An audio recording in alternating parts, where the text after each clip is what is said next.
Okay, I wanted to share a few ways that I am mentally, emotionally, and physically preparing for my second home birth, my fourth birth. And as just kind of a recap, I've had all except a C-section. So I've had a hospital birth, I've had Pitocin, I've had epidural, and then my last birth, which was my biggest baby by 4 pounds, meaning he was 10 pounds, 4 ounces, was a home birth. And so the last home birth, the last birth taught me so much about surrender, and I feel really excited about moving into this next home birth. I know there's a lot of people right now who are going through the emotional process of almost maybe feeling like they haven't made the decision themselves from the current state of the world. Maybe you don't want to give birth in a hospital because it's feeling more regulatory, and I just want to share my experience with how I'm preparing mentally, what I did to prepare mentally for my first home birth, that I really feel like enabled me to have such an amazing experience. And so the first thing is, on a mindset level, realizing and identifying where I feel scared or where I feel nervous tension. So my strategy for this would be to go on YouTube, to go on Instagram, and actually watch birth videos that are maybe intense. And so I prefer sound on. There's a lot of beautiful videos that are, amazing, and they have music, and they're beautiful, and they're seamless. Those are amazing to watch, and I highly suggest watching those. But I also suggest, in order to be able to pinpoint where you feel tension, watch the ones that are intense. Don't watch the ones they're like the ideal, breathing the baby down. They're not intense. I suggest watching the intense ones. What I noticed for myself, sorry, I'm falling over on my ball here. What I noticed for myself is that when I'm watching a birth, I'll notice my body react to a position of the birth that I'm more nervous about. So for example, with my last birth, I was very nervous about the feeling of the ring of fire that I heard women talk about. And I was nervous about the idea that I would almost if I can just be really graphic, I was afraid that the feeling of the baby coming out, I would feel like I would split in half or explode. I had feelings like that because I thought of things that people had said to me, like, how is that supposed to fit through that? I've heard people make comments like, it's like trying to fit an orange through your nose nostril. Those are not helpful comments. And so don't make those. If you're not having a birth, or you're someone who's already through your birthing phase and you're talking to someone who's going for a natural birth, please don't bring any of that energy to their life, because it's not helpful. What they need to do right now is to be able to surrender to what's going to happen. Will it be extremely comfortable? Most likely not. Some women have comfortable births, but most births are intense. And so if you're someone who is around people and you're not giving birth, then please don't bring your fear. Don't bring your issues around birth into their experience, because it's not going to help them.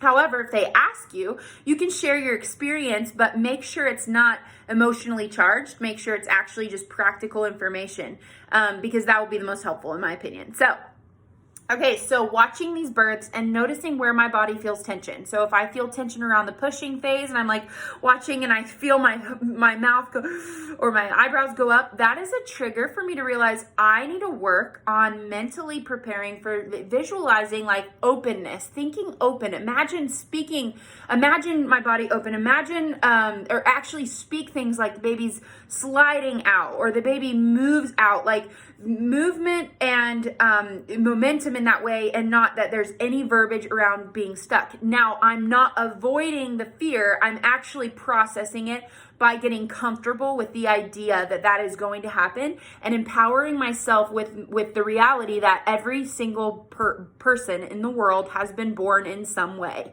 And so that is encouraging, because I've been through it. Like I went through my mother, and every single person in some way has come into this world. So it's going to happen, and it's going to be all right. And if the weakest woman in the world, and this is hysterical that this motivated me, and I'm sorry if I'm a total brat by saying this, but if the weakest women in the world could do it, I can do it. Okay. And then some of the weakest women in the world have, nobody's weak, but you know what I'm saying? Okay. You saw a nasty side of me, just pretend I wasn't there. Okay. Next is visualization around surrender. So there's a hypnobirthing course. It's Hypnobirthing Australia. I found it on Apple Music. I don't know where all it is available, but I really loved that one because it's called The Surge of the Sea. Ooh, baby is kicking me right now. It's like, she's like, hi. Surge of the Sea, and basically it's a visualization where you're walking down a beach path and you bring yourself into the water and a wave is trying to pull you out. Instead of resisting that wave, you allow yourself to go with it because you realize it's going to be a beautiful adventure and you know you're going to return safely to shore. There is some color visualization in there, and I just believe that that's really powerful. I did not find myself in my first one, my first home birth, using the visualization in birth, but I do believe that the work of firing your neurons in a certain way for a certain amount of time before birth is just really helpful. Okay, so that's what I'm doing for mentally. Physically, what I'm doing is drinking a lot of water, just really focusing on water intake right now. Of course, I still have a lot of time. I have 10 weeks, 11 weeks, could potentially be like 13 weeks. I'm trying to think how far I have to go. I'm 29 weeks tomorrow. So, yeah, it could be 12 weeks. Who knows? Could be 3 months, could be 2 months, whatever.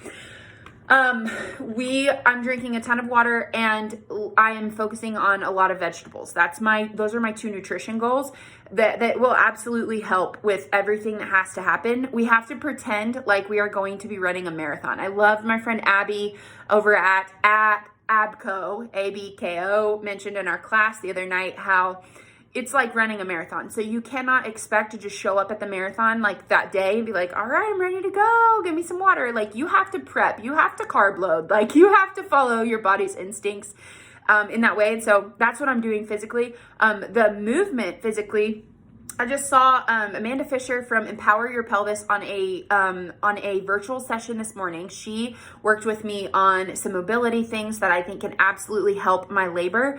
Even if you're not experiencing a ton of issues, I think that a session with her would be a great idea. I got more in that 45-minute session, or however long I was with her, on movements that I could do to open up my hips that they were exactly targeted to what I'm dealing with on my right side. And I know that that is helpful. So I just really suggest doing a session with her, even preventatively for after birth. You know, like after birth, everything's going to be shifting around. So just kind of knowing how to move. I'm sitting on a birth ball. That's the other thing I'm doing.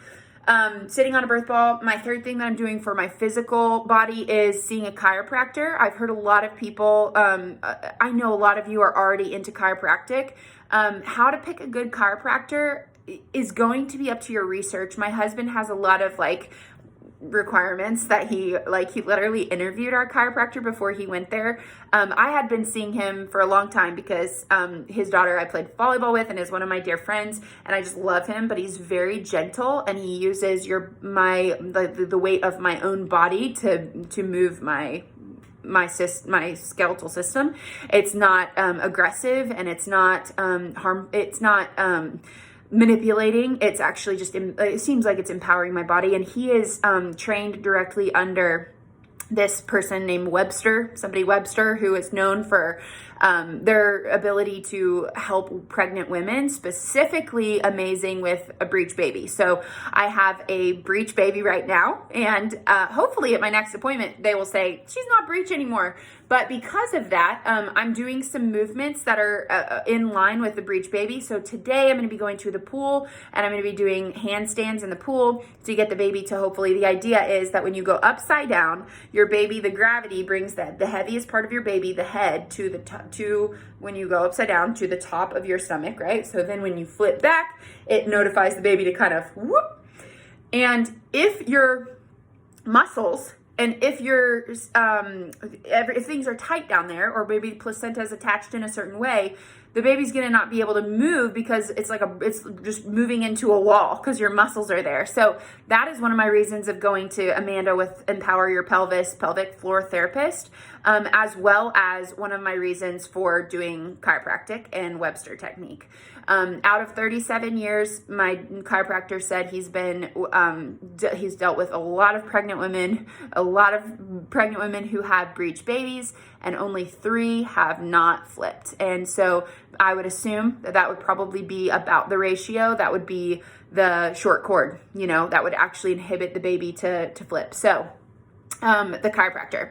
And third thing that I just ordered that I wanted to show you, I just saw on my friend Haley's Instagram, is a homeopathic kit. I just ordered it, and I'm going to pull it up on my Amazon. So go to Amazon, and then I will post the link in the description of this video, but it's an 18 remedy homeopathic childbirth kit. You guys, if you know me, you know that we are huge fans of homeopathics, and specifically vaccine alternatives using homeoprophylaxis. We did the COVID-19 strain for our family, and I just am a huge believer. I think that everyone should research it at minimum, and I believe everyone should do it, but that's just my opinion. So it's 18 remedy homeopathic childbirth kit, and in the description I just read, I was just so motivated by this. I was like, oh my gosh. So inside your childbirth kit, there are 36 remedies, and they're all in 200C capacity or potency or whatever. And the what is included is, let's see if I can find it. I was gonna read to you all that it addresses, and I'm having trouble finding it in this moment, so I won't spend a lot of time finding it, but I did want you to oh, here we go. Nerve pain, sciatica, ligament strain, muscle soreness, bruising, breach, position, transverse position, exhaustion, fainting, insomnia, nightmares, anxiety, panic, fear, weak contractions, failure to dilate, hot flashes, oxygen starvation, adverse drug reactions, after pains, retained placenta, bleeding, hemorrhage, after effects of C-section, epidurals, episiotomy, stitches, cracked sore nipples, blocked ducts, mastitis, and erratic milk production. So if that doesn't sound like everything I want to have, gosh, I don't know. Last but not least, I'm using Valor every single day on my neck. I am addicted to Valor in my 3rd trimester. I cannot explain it other than it just makes sense that I would be obsessed with Valor for confidence and calming. This blend right here is what the Roman soldiers bathed in before they would go into battle. It promotes confidence, feelings of courage, and that is what I feel I am prepping for when it's a home birth.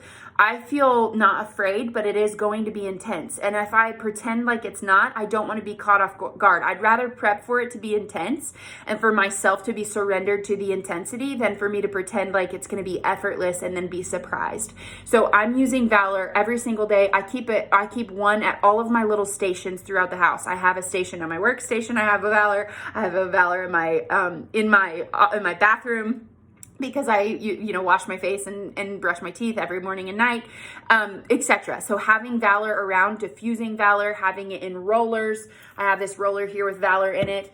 Just really recommend using Valor. And then I said last but not least, but I didn't mean that.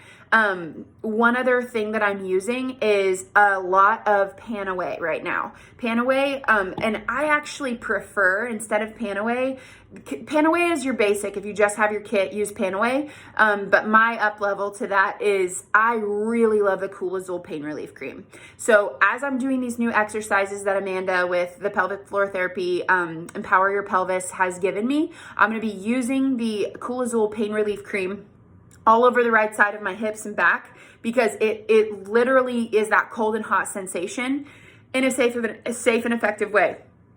There are some people who believe you should not use wintergreen in pregnancy. If that is you, feel free to abstain from it. Do your own research. It's totally fine. Personally, I understand that different schools of thought use different qualities of essential oils, German English model, French model, etc. And I feel comfortable with my body using it. And in fact, I can't imagine you not using it. So Cool Azul pain relief cream, Valor. I can't go through all of them. I would forget the Helios homeopathy, however we're supposed to say that. The birthing ball. Mindset is a lot of birth work with YouTube videos, and Surge of the Sea by Hypnobirthing Australia.